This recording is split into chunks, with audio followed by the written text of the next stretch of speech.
We've often discussed something called the overview effect on this podcast, which is the term used to describe the spaceflight experience of looking back at the Earth from outer space. Well, today we talk to the author and space philosopher Frank White, who originally coined this term and has spent years studying the implications of the overview effect and what it means for us as a species. What's your favorite story from an astronaut about how it feels to look back at the Earth? Let us know via our social media pages at Space and Things Podcast on Instagram, Threads, and Facebook, or via the contact form on our website. And please consider joining us over at Patreon. That's patreon.com/Space and Things. But right now, enjoy episode 155 of the Space and Things podcast. Oh my God! Unbelievable, but isn't it great this time? Grab your flight controls and hang on. Here comes the Space and Things podcast with Dave Giles and Emily Carney.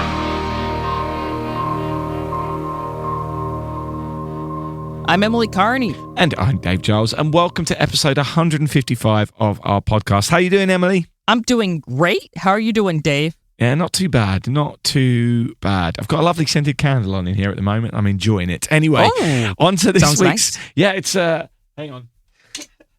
Oh, I've just spilt the wax everywhere. That's clever. It's called Peat Fire, and it's really, really wonderful. I'm enjoying it a lot. Anyway, let's get on to this week's main feature. As we said in the intro, we have mentioned the overview effect many times on this podcast, and it's a term used to describe what happens to astronauts when they look back on Earth from space. Now, there are many stories of the profound effect it has had on people, and it seems it can be different for each person as well. Well, today we're talking to Frank White, who's coined the term. He has written many books, but his best-known work is called The Overview Effect, Space Exploration and Human Evolution. It was originally published in 1987, but the fourth edition, including original interviews with 31 astronauts, came out in 2019. A film called Overview, which is inspired by the book, has millions of views on Vimeo. Frank is also the co-founder of the Overview Institute, a leading organization to analyzing the overview effect and disseminating its findings. White considers himself to be a space philosopher, so I think this is the first time we've had a space philosopher on this podcast. Anyway, let's speak to Frank White. Space and Things Mission Control wants you. Go to patreon.com/Space and Things to join our crew. Hello, Frank. First of all, thank you for agreeing to be on our show. So on Space and Things, we love a great scene-setting question. So what started your involvement in space advocacy? I suppose I should start with my interest in space exploration and astronomy, which led to my interest in space advocacy eventually. My mother gave me a book called Stars when I was around 10 years old. And it really had a huge impact on me. I guess I hadn't really thought, wow, there's a whole universe out there. And I just found it fascinating. So I suppose I started with astronomy. And then over time, I became interested in rocket science. I lived in Mississippi, and Wernher von Braun was over in Alabama building rockets. I wrote to him and I said, how do I become a rocket scientist? He wrote a letter saying, you should study chemistry, physics, math, engineering. That was the end of that. That's not my strong point. Then I thought maybe I could be an astronaut, but they wanted the same background. So to make a long story short, I discovered Gerard K. O'Neill in the 70s, and he had a very different view, which was he wanted everybody to get interested in what I would now call large-scale space migration. And he actually, many years ago, 50 years ago, had a plan, and that was to build freestanding space communities at what are called Lagrange points between the Earth and the Moon, using asteroidal material. And it really spoke to my interest, which was social science, history, government, and philosophy. I got very involved in that. that led to writing the overview effect. And I've been an advocate of space exploration and development since. And I am an advocate of migration, large-scale space migration, because I think it's part of what will help us to restore the Earth to a balanced environmental state. And O'Neill had exactly the same idea. I've also learned that not everybody agrees with me. And so I have to advocate for it.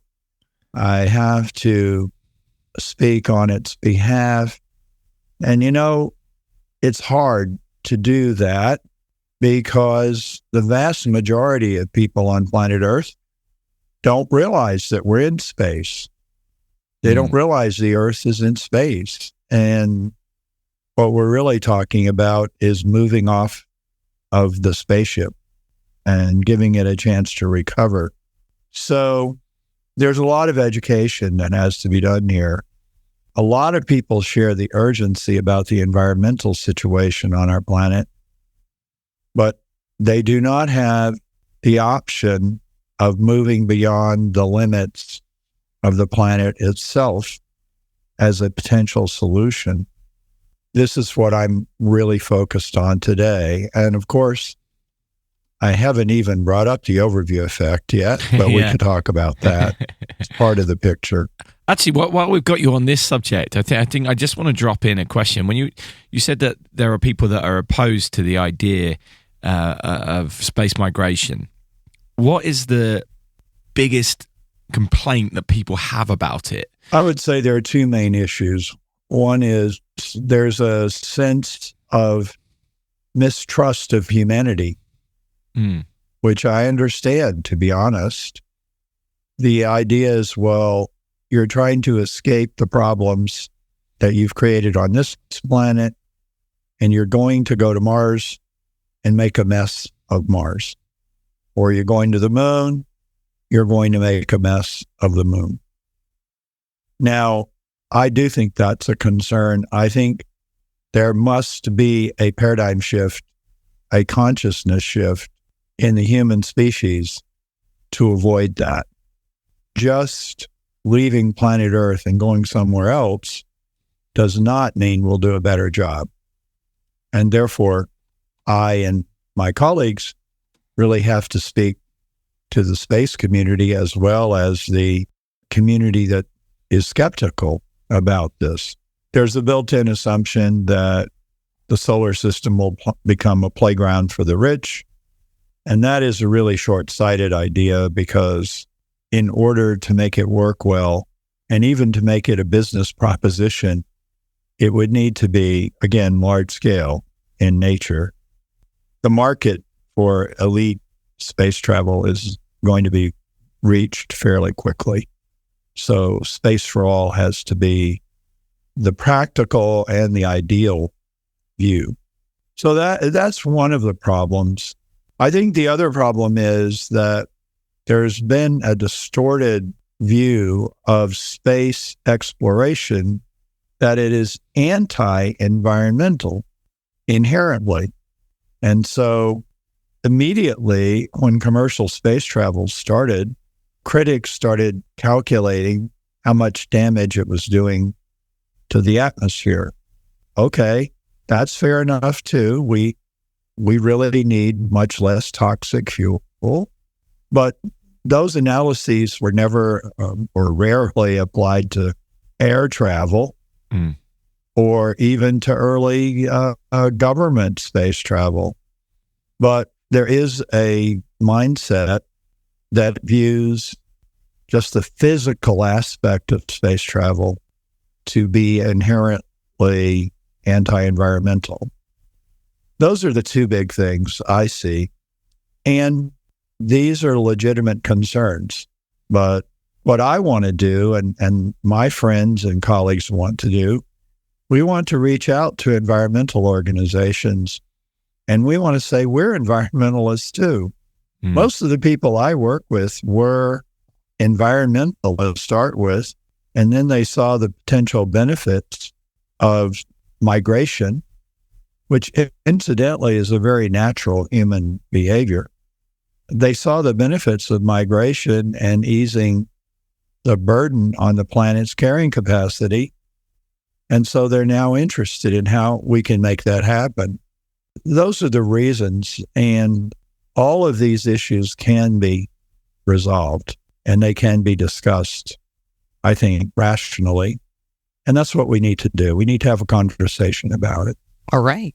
So you famously coined the term and phenomenon, the overview effect, which also became an iconic book chronicling astronauts' reactions and thoughts about viewing the Earth. So when did you first think about this term, and were there any conversations maybe with particular astronauts that may have gotten you to think, there should be a term or something to describe this phenomenon better? It didn't happen quite that way, actually. What happened was that I was thinking about Jerry O'Neill's ideas. I was deeply involved in the Space Studies Institute. I was flying cross country and looking out at the Earth. And if anybody wants to get a taste of the overview effect, you can do it for the price of a plane ticket. You're going to have to sit by the window, though. I know a lot of people don't want to do that. However, I was doing that. It was a long flight. I was looking out, and I slipped into sort of I don't know if I'd call it an altered state, but a flow state, you might say. And I had this idea, oh my goodness, people living in an O'Neill community would always have an overview of the Earth. They would see it as a whole system. Everything's connected. Everything's related. And this is what spiritual teachers have been trying to tell us, and philosophers, and even modern systems theorists. It's a whole system, and it can't be treated as parts. They will experience the overview effect, and that literally happened in maybe 5 minutes. So I had an experience of my own about an experience of people in the future. And of course, those people still don't exist. I'm trying to create that future now. So when I landed, it occurred to me, well, what am I going to do? Maybe astronauts would be good proxies for these future people. And I called NASA Public Affairs, and I boldly stated that I needed to interview the entire astronaut corps. That generated a chuckle. The guy at the other end of the phone line said, well, the astronauts are pretty busy. I can't really have all of them be interviewed. If you come to Houston, I think I could set up interviews with 2 astronauts. Of course, I was grateful for that, and it turned out to be 2 great interviews. But of course, that's not a very big sample size. And then he said, why don't you talk to retired astronauts? Remarkably, I hadn't thought of that. And he said, they can say what they want, and they can be interviewed by anybody. And therefore, it would be fine to do that. So I started networking within my community, and I started interviewing retired astronauts. I went to Houston. I interviewed 2 active astronauts, and that became the basis for the book. But the point of it is, it wasn't about astronauts. Mm-hmm. And that's kind of funny in retrospect. Now it's all about astronauts. And the hypothesis changed a bit, because I didn't think the space people would consider what they were seeing remarkable. Oh, there's the Earth. I'm glad it's still there. Well, I got to go to work. I'm just imagining somebody in an O'Neill community, just like I don't consider it remarkable to see the moon at night. I would consider it remarkable if it weren't there. But the astronauts found it remarkable.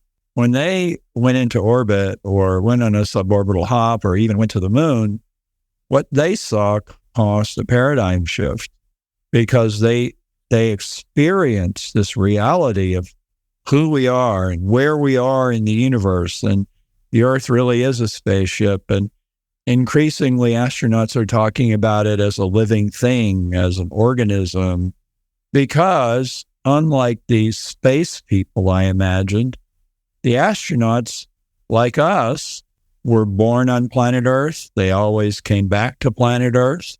None of them lived off the planet for more than a year.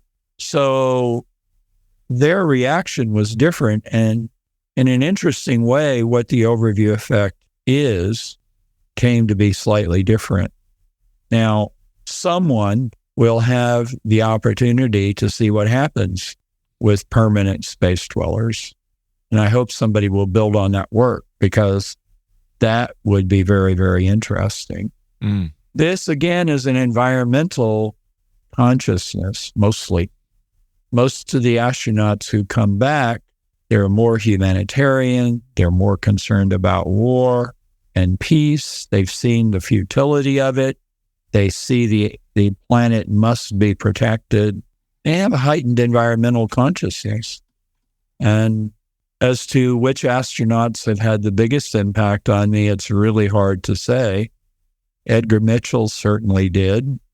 He had a remarkable experience coming back from the moon that was actually more than the overview effect in a way. I called it the universal insight.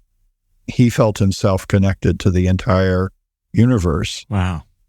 Since then, I've interviewed many NASA astronauts who spent time on the space station, like Nicole Stott and others who have had extended time to look at the Earth. And it clearly deepens that understanding of the overview effect. Now, just to close this particular answer, it's been remarkable that I've been interviewing astronauts who are commercial astronauts who have flown on Blue Origin. And to my surprise, they only had suborbital hops, but many of them had remarkable, profound, and powerful experiences. And what we're seeing is that you don't even really have to go into orbit to experience the overview effect. And this is a good thing, because we need more people to have that consciousness before we move farther off the planet. And we need to bring the overview effect down to Earth to help repair the planet itself. So everything I'm talking about, I want to keep emphasizing it's environmental in nature as much as it is space exploration in nature. Has there ever been someone you've interviewed who's questioned the idea of there being an overview effect, or does all the evidence point to that anyone who travels to space experiences these kind of thoughts or this kind of change? Well, in terms of my interviews, no. I have talked to other people who have gotten, let's say, tepid responses from astronauts. So I went to Johnson Space Center a second time. The first time I went was 1985, and that's when I interviewed Don Lynn and Jeff Hoffman, the two that were given to me by Public Affairs.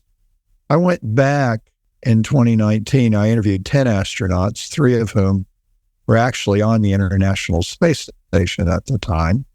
Those interviews turned into something called Down to Earth. It's a NASA series of interviews with astronauts about their experiences. Other people picked up on what I had started, and I've just heard in passing that some of the astronauts did not seem to have a very profound reaction. Now, what's interesting about that to me is something Edgar Mitchell said, which I've quoted many, many times. And he said, everybody's had the same experience, but it's processed through the belief system. It's processed through the person's history. And if you're not open to the experience, you're not going to have that paradigm shift, And so openness is really a critical variable. And we saw that with William Shatner. Shatner came out of the Blue Origin capsule. His mind was blown. He was crying. He had a powerful experience. He wasn't prepared. He wasn't a NASA astronaut. He had an idea. He'd heard about the overview effect. He had an idea of how it would affect him, but it didn't affect him that way. And he was really overwhelmed by it. But I attribute that to being open to the experience in a way. But there's one other guy worth mentioning. It's in my book. Loren Acton flew. He was a payload specialist. That meant he was not a NASA astronaut.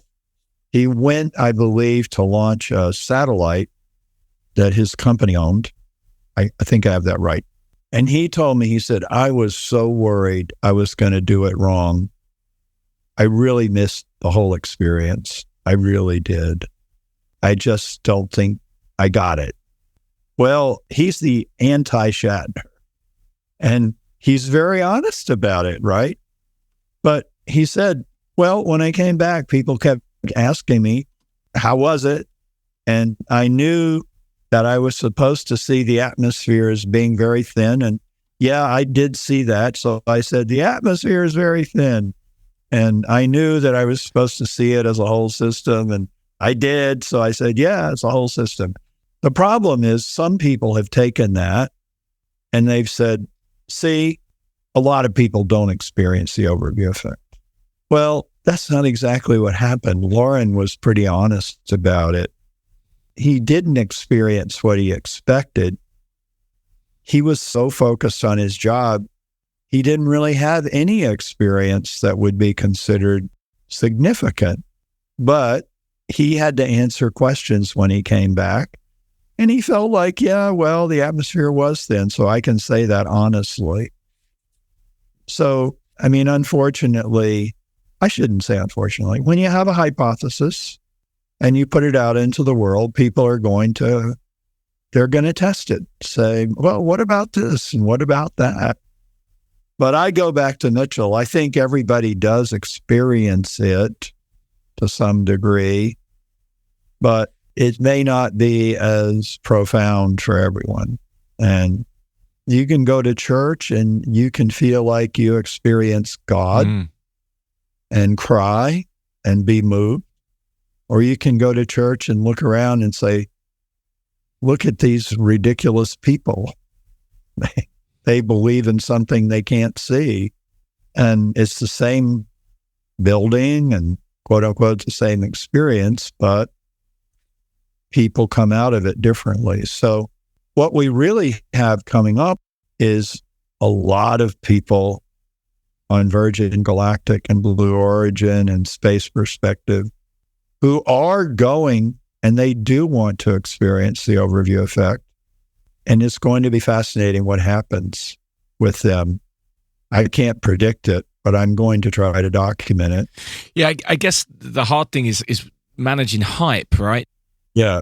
The ultimate test of this would be to have someone who's never even heard of spaceflight or the overview effect and send them up without realizing what they might be about to experience. But that can't happen. Everyone now goes expecting to experience something or see the world in a different way in some degree, right? So I guess it's managing that expectation. It's all my fault. Yeah. Absolutely. I don't know what to do about that. Yeah. The Mercury astronauts and the early Soviet cosmonauts, they were the best test case of this lack of preparation.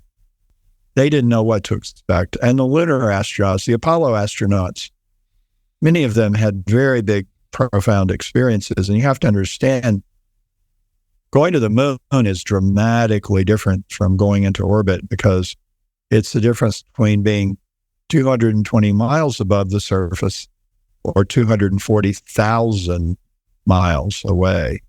They didn't know what to expect. And more than one said, we went to the moon, but we discovered the Earth.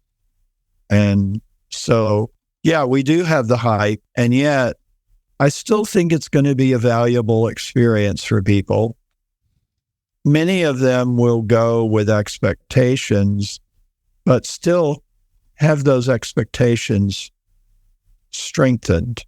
Some of the astronauts have compared it to going to the Grand Canyon. And they say, well, I'd heard about the Grand Canyon. I knew it was profoundly beautiful, but that's nothing like going there. Yeah. And I myself experienced that. I went to the Grand Canyon largely because I'd heard astronauts talk about it, and hearing about it is not like going there.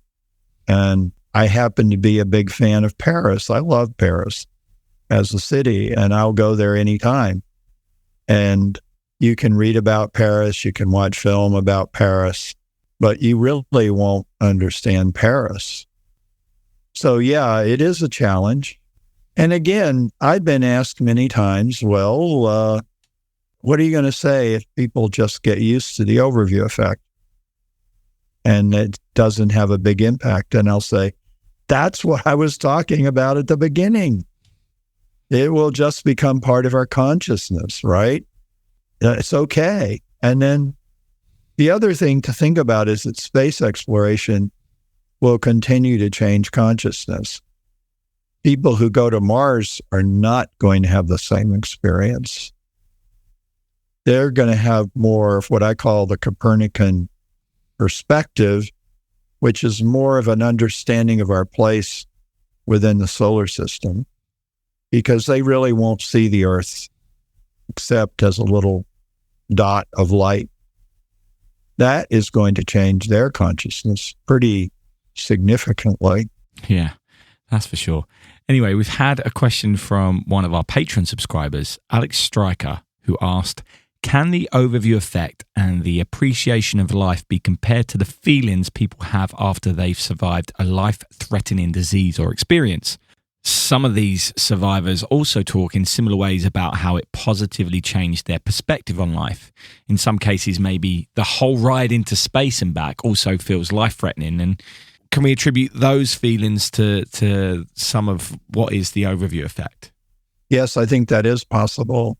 I recall on 2 occasions I've spoken about the overview effect. And what I've spoken about is the sense that it's hard to communicate. And on 2 occasions, combat veterans came up to me afterward and said, I know what you're talking about.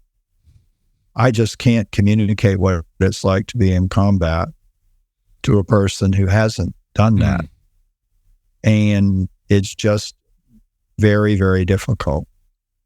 I think, too, that near-death experiences have been frequently compared to the overview effect in that they are really profound, and they usually cause a change in how people approach their lives afterward. And yet, it's not easy to explain. It can be described. People do describe near-death experiences, but the reality of what it's like is difficult to communicate. And I would think other experiences like a life-threatening illness or something like that, which you survive, I believe it is similar. Perhaps the greatest similarity is it's an experience, and words don't really capture it. My son Josh and I are writing a book on Zen Buddhism and the overview effect. Oh, wow. He is a Zen Buddhist. He's a Zen master, actually. And it's very interesting to compare the two. And I have jokingly said, it's kind of like this. When I interview astronauts, they say, well, it can't really be described in words. And then they try to do that because, Yeah. of course, they're being kind. And I asked, and so they try to do it. And every Zen master that you ever listen to or read about says, well, enlightenment cannot be described in words. It's beyond words. And then they write books. So everything that's profound, I think, in life is probably beyond words. And yet we're communicating animals. We want people to understand it. So we do our best. The astronauts do it out of a sense of responsibility. So many of them say, this is something I just couldn't keep to myself.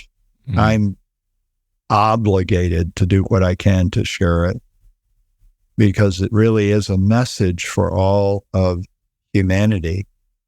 What happens is you see the Earth in space and from space, and you see how we really exist.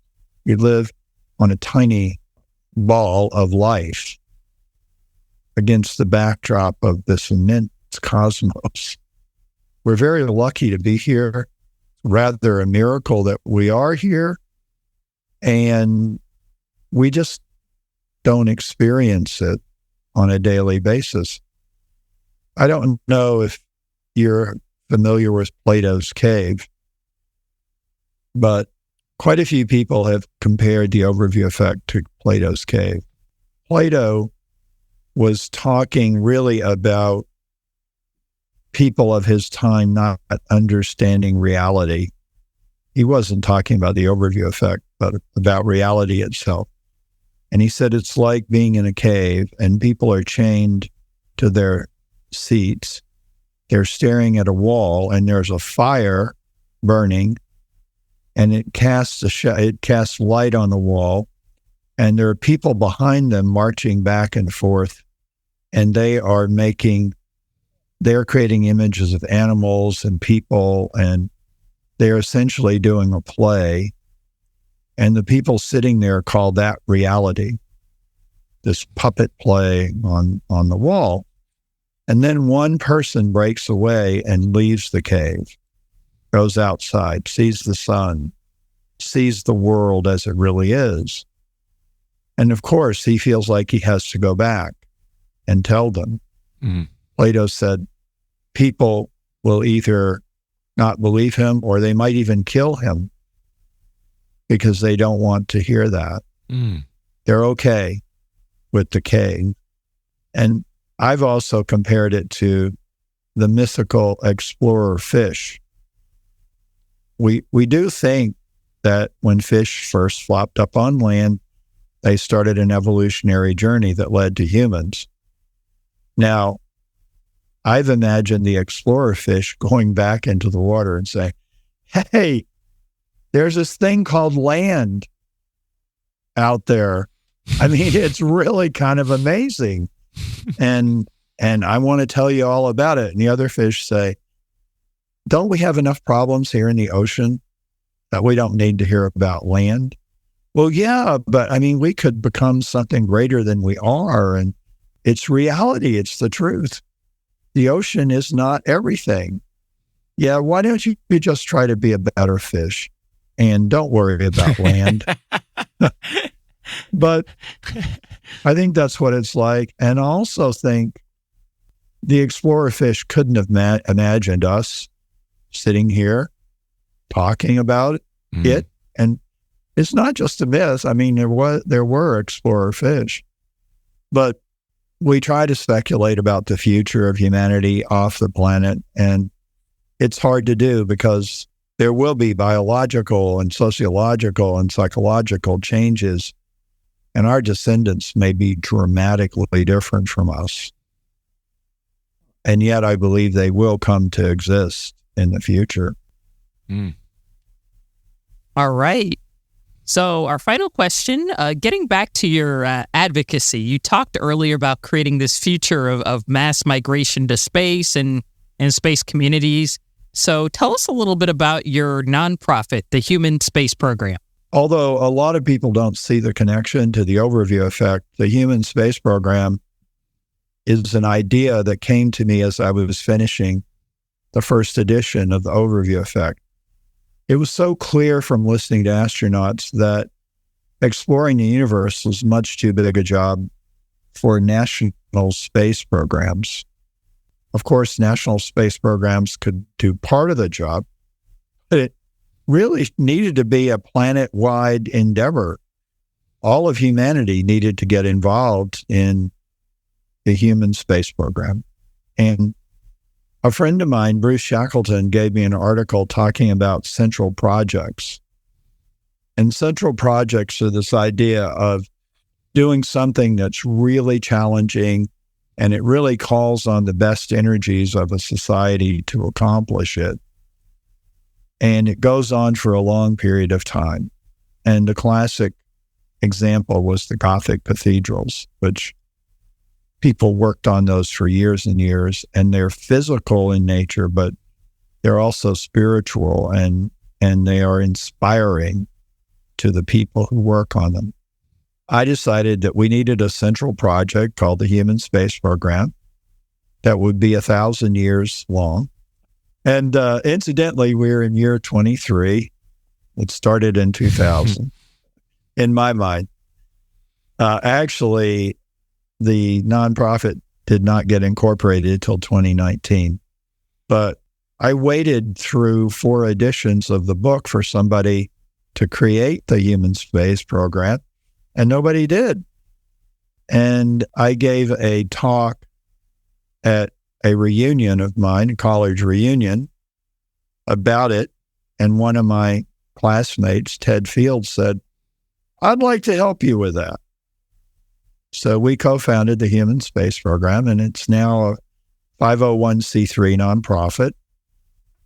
And our mission is to create a sustainable, ethical, inclusive human expansion into the solar ecosystem, or evolution into the solar ecosystem. And the methodology will be, we will create a series of task forces who will tackle the big issues like environment, engineering, economics, governance, put together a blueprint, a plan to be followed, hopefully, by humanity.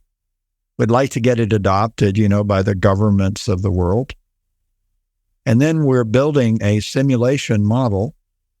And this model goes back to the limits of growth model that was created at MIT in the 60s and 70s.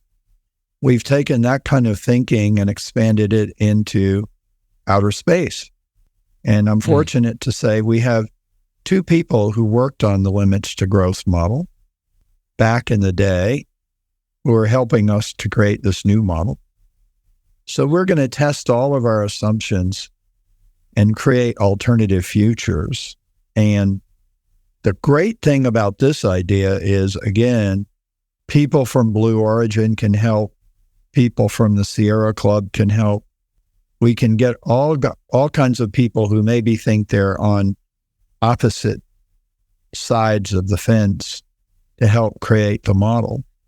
And we're going to look at what would happen to the environment of Earth if we had, let's say, millions or billions of humans living and working off the planet. And we'll be able to model it. And I'm hoping we can gamify it. And that will make it accessible to people so they can actually play this game. It'll be fun, but it'll be important and educational. So that's the Human Space Program in as briefly as I can describe it. Thank you so much for giving us your time today. We really appreciate it. This has been absolutely amazing. I'm working my way through your book, the 4th edition of your book right now, and I'm really enjoying it.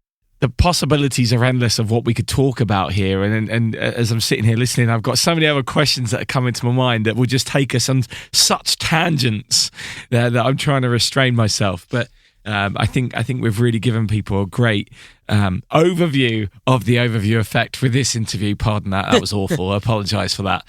And also wish you all the best with your future work and what you're doing. Thank you very much. Thank you so much. I always appreciate the opportunity to share what we're doing. And it really is a worldwide movement. And I hope it succeeds. Absolutely. Yeah, me too.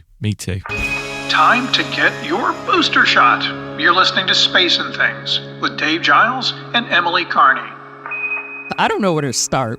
I've wanted to talk to Frank White for years. I'm a huge fan of his work. And obviously, I've read The Overview Effect, and I've read some of his essays and things like that. So I wanted to talk to him for ages. In my mind, I'm just sitting here. My brain is like, for those of you who can't see me, I'm doing a head explode sort of gesture right now.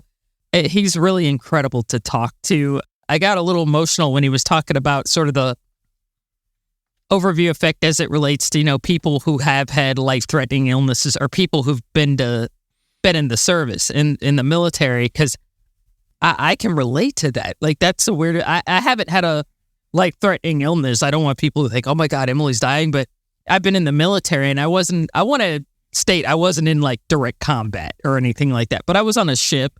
And when you're deployed, it's always in the back of your mind, somebody could blow you up, And when I was in the Cole, which was in my battle group, was attacked. And it was really bad. And at the beginning, my family was watching like CNN and stuff.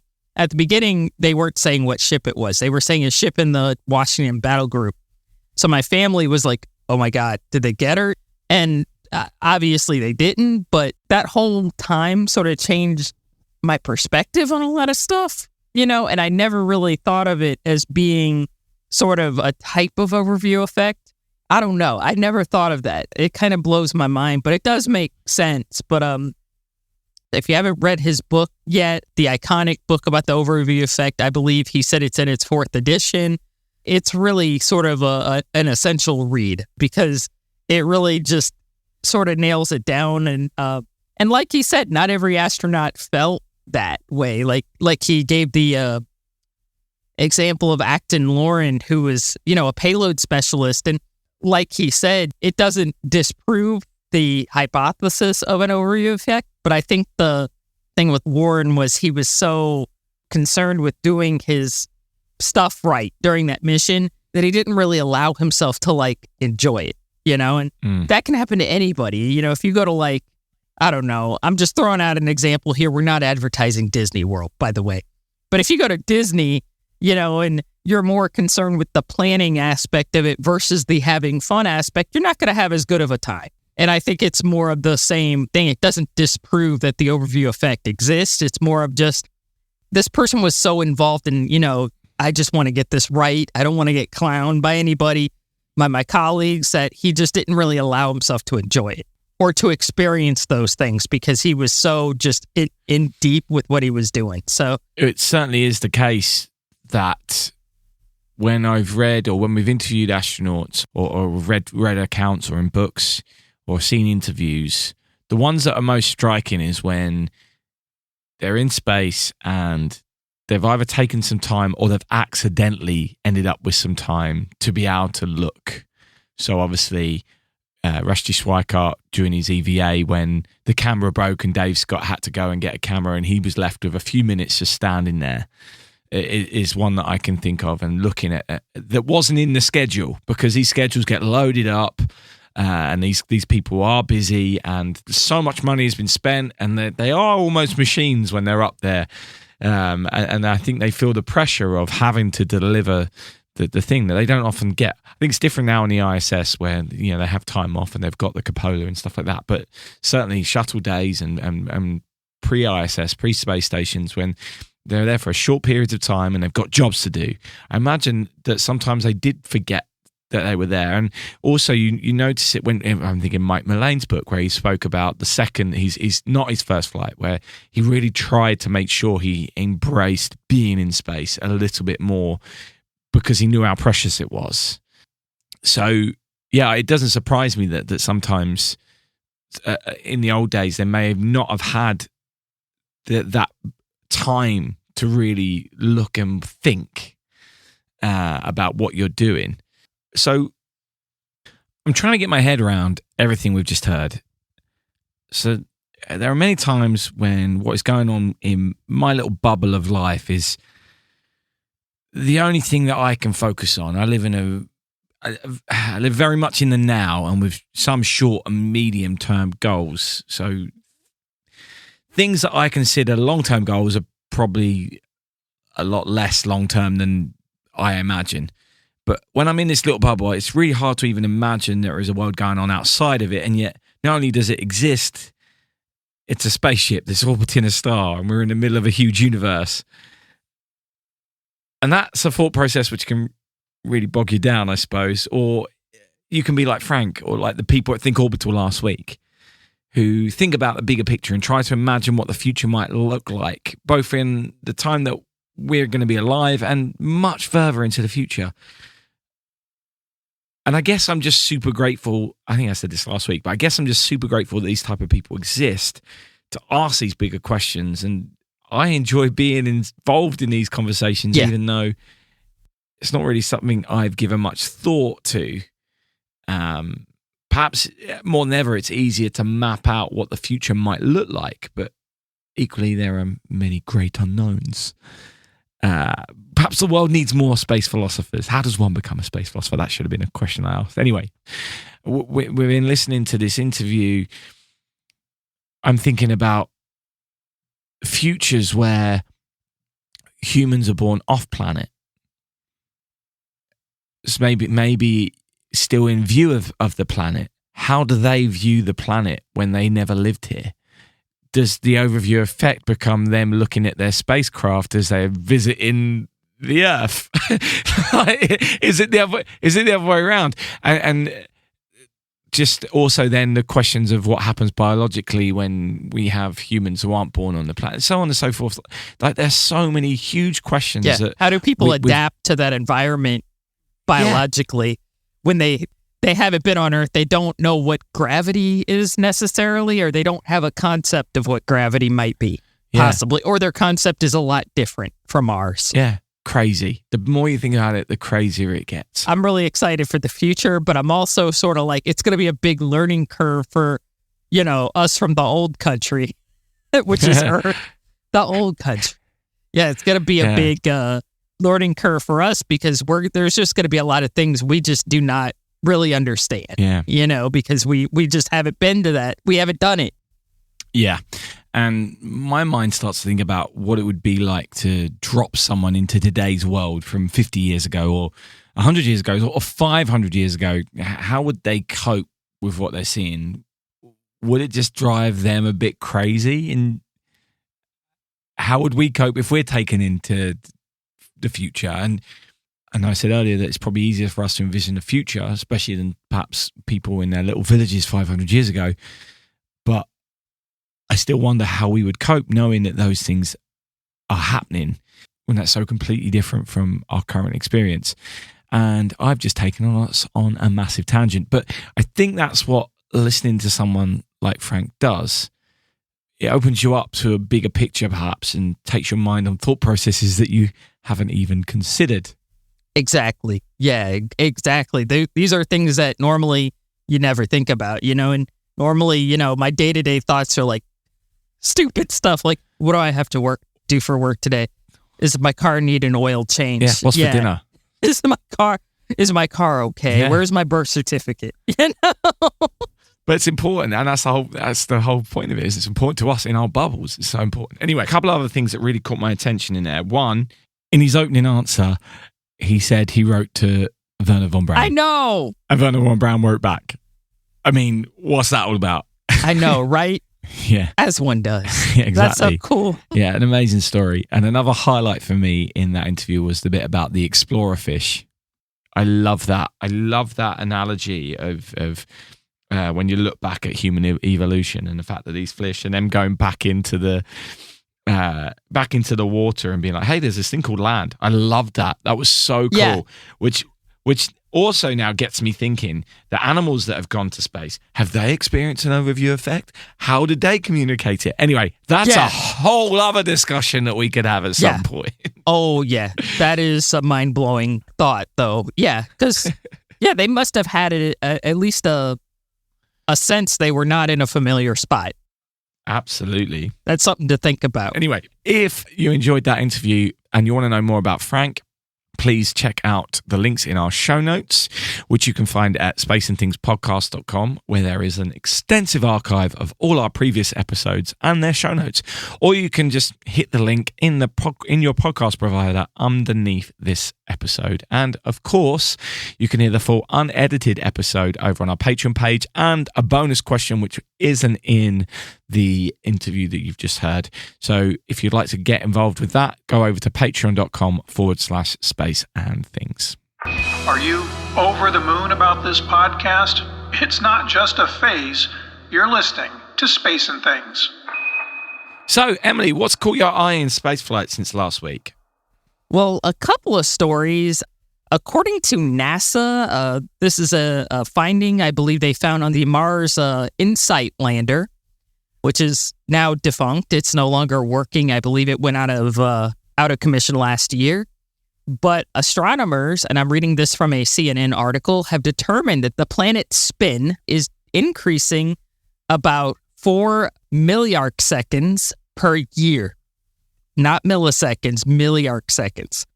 What the hell? Exactly. So it's shortening the length of the Martian day by a fraction of a millisecond per year. So for some reason, Martian days are getting shorter. So the planet, it's speeding up a little bit per year. So that's something that the Mars InSight lander has discovered, which to me is crazy. I don't know if this has any implications for future Mars exploration or anything like that. Obviously, the United States and other nations have spacecraft that have been sent up there. So I'm sure this information needs to be taken into consideration, in the future before we send other stuff up there, in terms of programming. So that is one story I noticed this week, that Mars has sped up a slight amount. I mean, I think milliarc seconds. For one thing, I was not familiar with that unit of measurement. I know milliseconds, but not milliarc seconds. So, I was not even familiar that was a thing. So I will gladly admit that. And another story this week, and I'm going to try to not laugh as I get through this. I'm going to keep it kind of short. The headline for this article is horrible, and I'm not going to read it because in lieu of the great show we have this week, that is really quite on a serious topic. NASA is asking for help to look at Neptune and Uranus. You can imagine you can imagine the headline for this. And I was trying to be respectful and not read it that way. So I guess New Horizons, the spacecraft that in 2015 looked at Pluto and its moon for the first time ever, is now imaging Uranus and Neptune from a distance. And those are obviously the most far out gas giants in our solar system. So NASA is asking for amateur astronomers. It could be an astronomer with a 16-inch telescope. It doesn't have to be, you don't have to have a big planetarium or a big telescope at hand. But they're asking for help from amateur astronomers to help image these planets in concert with the spacecraft. For those astronomers, I'm sure some of you listening are amateur astronomers and might have this equipment. Those of you who choose to take part in this opportunity are asked to post any images they have acquired on X, which was Twitter, or on Facebook using the hashtag NHIceGiants. Hashtag NHIceGiants. And shared images should include the details on which they were made, what filter passbands. I'm reading this from a website called hothardware.com. And once post and tag New Horizons, the team will collect the images and any other supporting information. So that's, if you are an amateur astronomer out there, and if you want to take part in this is really a cool opportunity. It really caught my eye because I'm like, I think that's really cool. I don't think those planets can be viewed with the naked eye. I think you have to have some kind of telescope to view them, because obviously they're a little ways out. They're definitely not on 4th Street. That's for sure. Those are two things that caught my eye this week. So Dave, what's caught your eye this week? I really enjoyed watching the Virgin Galactic launch, which had the first mother and daughter team and the first Olympian going to space, which happened last week. It was Virgin Galactic's second commercial flight. So, yeah, that kind of links in with today's episode a little bit, which is pretty cool. Interesting to see that Russia have launched Luna 25, which is a moon lander. It's their first lunar probe in 47 years. I noticed that. I'm interested to see if it'll work. I guess I did read that it was supposed to land on one of the moon's poles, which is really cool because I don't think that's a lander has been up that far. So we'll see. It looks like they're trying to discover water ice. We'll see what they're trying to do. Yeah. It sounds like a episode of For All Mankind. There we go. Yeah, I'm like, great. Is this what's happened? They've been watching that damn show is what's going on. They've been watching the show. All right. So yeah, that's happened. Also, some Russians did a spaceport. It was certainly Russia heavy in the news of space this week. They tested out the new robotic arm. It's a European robotic arm, which is on the Russian side of the space station. So again, the idea of everyone working with Russia in space still is still kind of interesting, given what's going on in the world, and we may have an episode about that coming up. Anyway, also a cosmonaut, Alexander Viktorenko, who flew to Mir Station 4 times. He died at the age of 76 this last week as well. So fortunately, a sad note to end on from me. But anyone who flew to space 4 times and went on Mir must have had it's one of those crazy, how do I not know that name? I don't know anything about that person. So I've read the obit that was on space.com, and I will post that in the show notes, and hopefully other people might want to do that as well. Yeah, and we send condolences. Yeah, absolutely. That person would have had a lot of experiences like what we've spoken about today. So it'd be lovely to know more about that person, Alexander. So yeah, check out that obituary in the show notes. Ready to fly with the Space and Things crew? Go to patreon.com/Space and Things to find out how to join. Right, thanks for listening this week. We hope you enjoyed this episode of our podcast and hope you stick with us for the next few months. Let me tell you, the lineup for the next couple of months is really quite something. You can find out who and submit your questions to those guests by heading over to patreon.com/Space and Things. And as we always say, thank you so much for sharing this podcast to your friends and family. It really does make a huge difference. Now, if you could be so kind as to leave us a review on your podcast platform, that would be wonderful. But don't forget, in space, no one can hear you mean.